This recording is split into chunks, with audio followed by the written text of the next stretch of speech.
দর্শক স্বাগত জানাচ্ছি আমাদের অনুষ্ঠানে। স্বাধীন বাংলাদেশের রাজনৈতিক ইতিহাসের অন্যতম বড় রাজনৈতিক ব্যক্তিত্ব বেগম খালেদা জিয়া প্রয়াত হয়েছেন। তিনবারের প্রধানমন্ত্রী বেগম খালেদা জিয়া দেশের গণতান্ত্রিক পুনরুদ্ধারে অবিস্মরণীয় ভূমিকা রেখেছেন। তাই তো তার শেষ বিদায়ে দেশের লাখ লাখ মানুষ তার প্রতি সম্মান জানিয়েছে।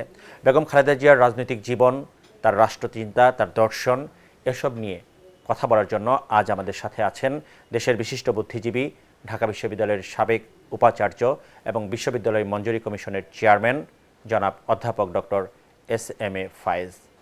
স্যার, আমাদের অনুষ্ঠানে আপনাকে স্বাগত জানাচ্ছি। অনেক ধন্যবাদ আপনাকে। দর্শক, মূল আলাপচারিতায় যাওয়ার আগে চলুন দেখে আসি একটি প্রতিবেদন।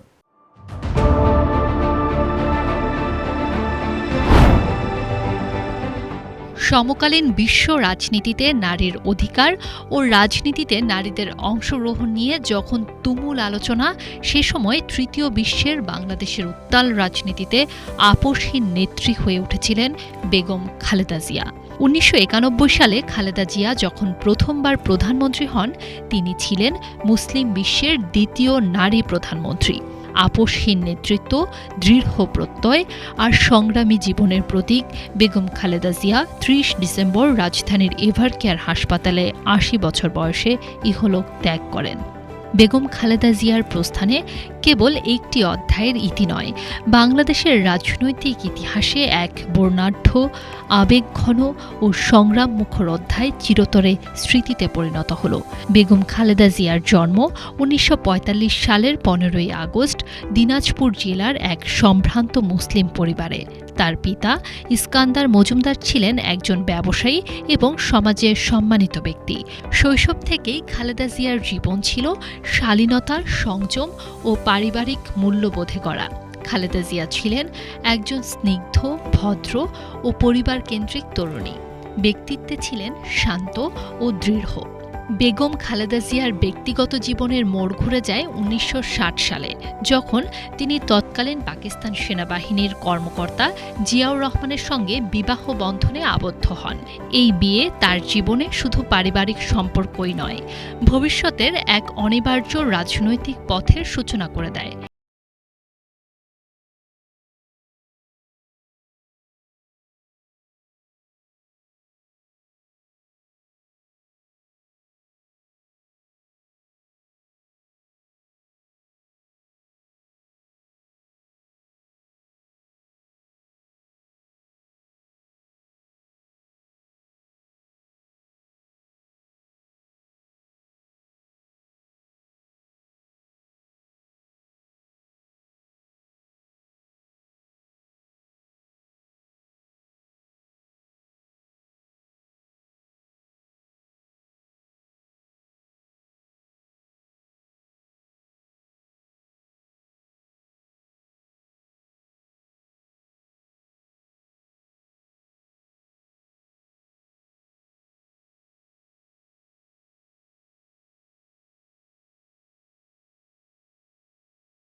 এবং জনগণের আস্থা অর্জন করেন।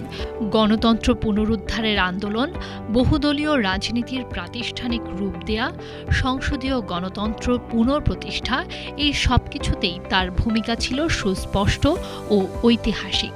এভাবেই এক সাধারণ পারিবারিক জীবনের নারী থেকে বাংলাদেশের রাজনীতির কেন্দ্রবিন্দুতে থাকা এক শক্তিশালী নেতৃত্বে পরিণত হন তিনি। জন্ম, বেড়ে ওঠা, বিয়ে এবং শোক সবকিছুকে ছাপিয়ে বেগম খালেদা জিয়ার রাজনৈতিক জীবন শুরু হয়েছিল সংগ্রাম ও দৃঢ়তার এক অনন্য গল্প হিসেবে, যা পরবর্তী কয়েক দশক ধরে বাংলাদেশের ইতিহাসকে গভীরভাবে প্রভাবিত করেছে। ১৯৯১ সালে প্রথমবারের মতো প্রধানমন্ত্রী হিসেবে দায়িত্ব গ্রহণ করে তিনি বাংলাদেশকে ফিরিয়ে এনেছিলেন সংসদীয় গণতন্ত্রের ধারায়। তবে বেগম খালেদা জিয়ার রাজনৈতিক জীবন ছিল কণ্টকা।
মুখচ্ছবি, প্রতিরোধ আর আত্মমর্যাদার প্রতীক।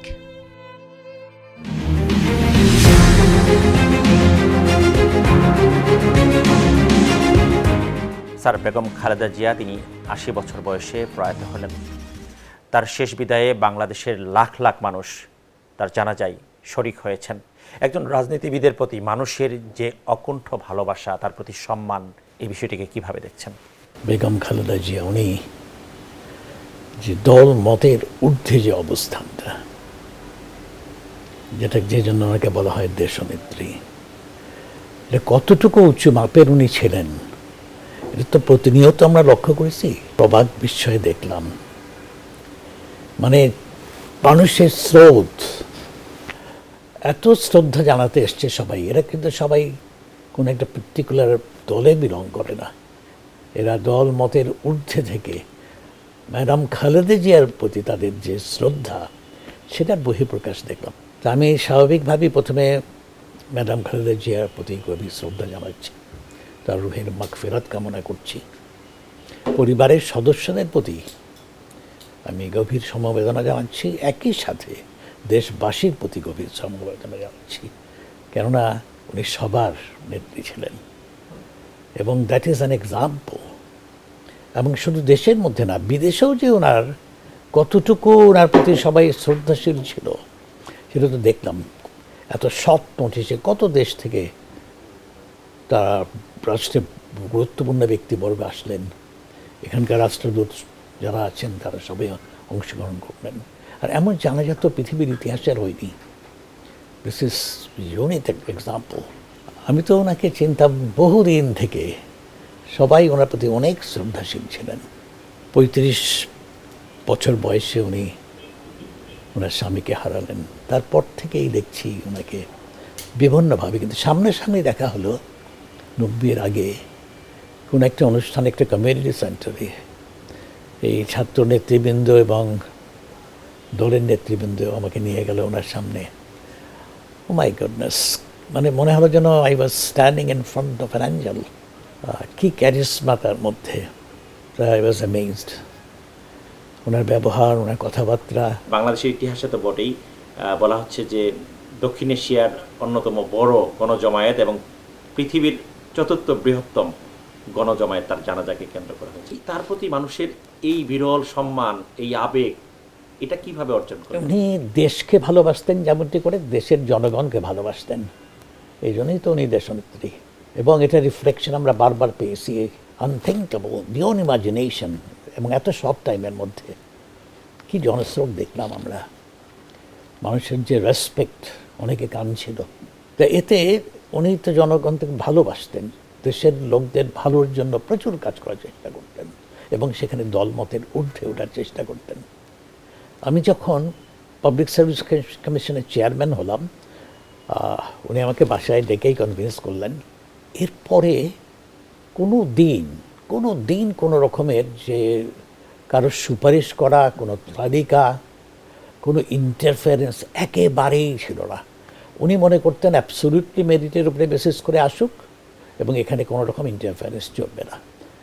ওনার তরফ থেকে 100% অ্যাসুরেন্স ছিল, ওনার দলের পক্ষ থেকে না, সরকারের পক্ষ থেকে এই অ্যাসুরেন্সটা কাজ করছিল।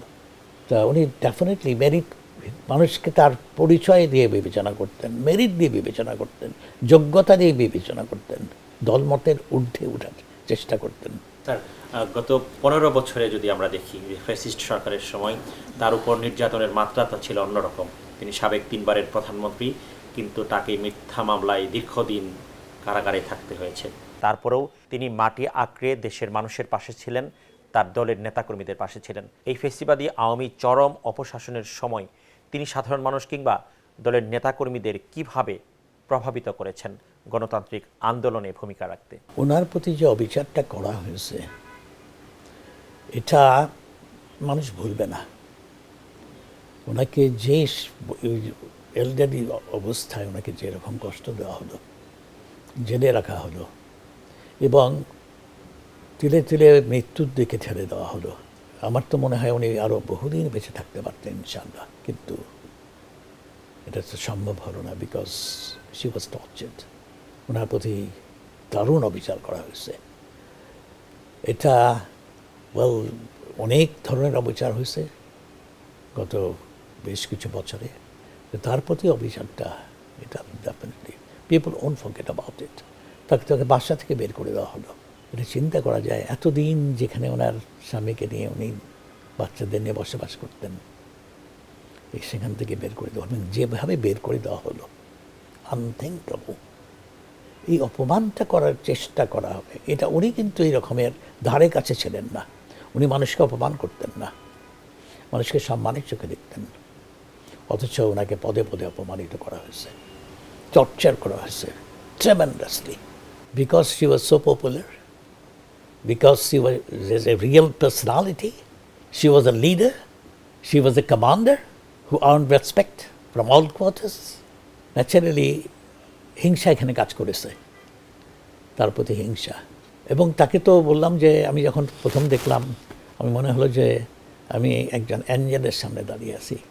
তার সব কিছু, capability, the beauty and everything, the dress, সব কিছু অ্যাডমায়ার করার মতো।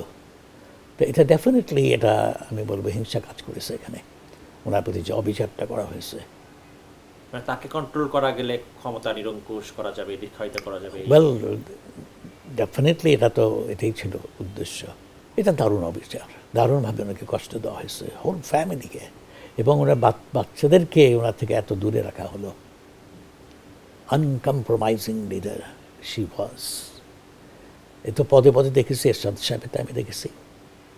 এমনকি আমি বলবো যে 1/11-এর যে সময়টা, ওই সময় যে ইলেকশনটা হলো 2008, তো সেখানে উনি যদি আপোষহীন না হতেন, আমার মনে হয়, আমি দৃঢ়ভাবে বিশ্বাস করি, probably she would have been the prime minister এবং বিএনপি আবার ক্ষমতায় আসতো। কিন্তু উনি আপোষহীন ছিলেন বলেই কিন্তু বের হতে পারেননি। স্যার, বেগম খালেদা জিয়া একজন গৃহবধূ থেকে বাংলাদেশের রাজনীতির সর্বোচ্চ মঞ্চে অধিষ্ঠিত হয়েছিলেন।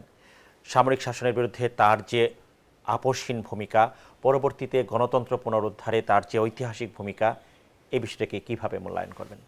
উনি তো ক্রিয়েশন অফ টাইম। উনি 35 বছর বয়সে ওনার স্বামীকে হারালেন এবং এই দলের চাহিদার কারণে উনি সংযুক্ত হলেন দলের সাথে। উনি তো কোনোদিন চিন্তা করেনি, অ্যাবসলিউটলি একজন গৃহবধূ, মাত্র 35 বছরে উনি বিধবা। তারপরে যে আসলেন এবং এত তাড়াতাড়ি উনি এই দায়িত্বটা সঠিকভাবে পালন করা শুরু করলেন, এটা god gifted quality, creation of opportunity, time, এবং এটাকে উনি খুব তাড়াতাড়ি এটাকে যথাযথভাবে ব্যবহার করার চেষ্টা করলেন, with utmost sincerity, utmost devotion, utmost dedication. এবং উনি করতে পেরেছিলেন বলেই ওনার প্রতি আস্থা ছিল। ওনার সামনাসামনি কেউ না বলবে এই সুযোগটা আমি দেখিনি। উনি একটা প্রস্তাব রাখলেন, একটা অনুরোধ করলেন, উনি সেটাকে কেউ যে না বলতে পারবে সহজে এমনটি আমি দেখিনি। স্যার, প্রধানমন্ত্রী থাকাকালীন কিংবা বিরোধী দলীয় নেত্রী থাকাকালীন সময়ে তিনি শিক্ষাক্ষেত্রকে এগিয়ে নেওয়ার জন্য কি ভূমিকা রেখেছেন, কি অবদান রেখেছেন দেশের শিক্ষার প্রসারে কিংবা নারী শিক্ষার প্রসারেই তার ভূমিকা কেমন ছিল? ওয়েল, আমি তো পিএসসি চেয়ারম্যান হওয়ার পর থেকে অনেক ওনার কাছে যাওয়ার সুযোগ পেয়েছিলাম। উনি শিক্ষা বান্ধব ছিলেন।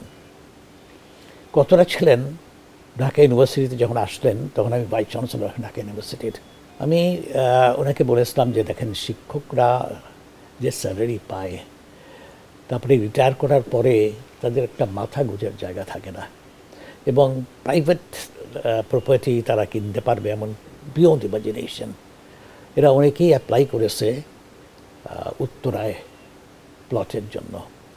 এটা যদি ম্যাডাম আপনি সবাইকে দিতে পারেন, এটা বিরাট একটা উপকার করা হবে শিক্ষকদের।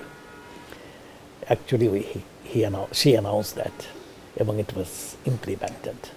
এমনও হয়েছে, ধরেন 4 জন মিলে 3 কাঠা জমির জন্য অ্যাপ্লাই করেছে। It says about the monetary condition of this teachers.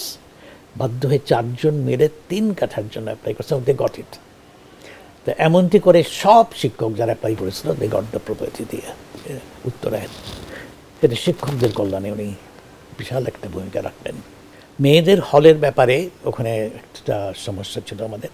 একটা নতুন হলের খুব বেশি চাহিদা ছিল।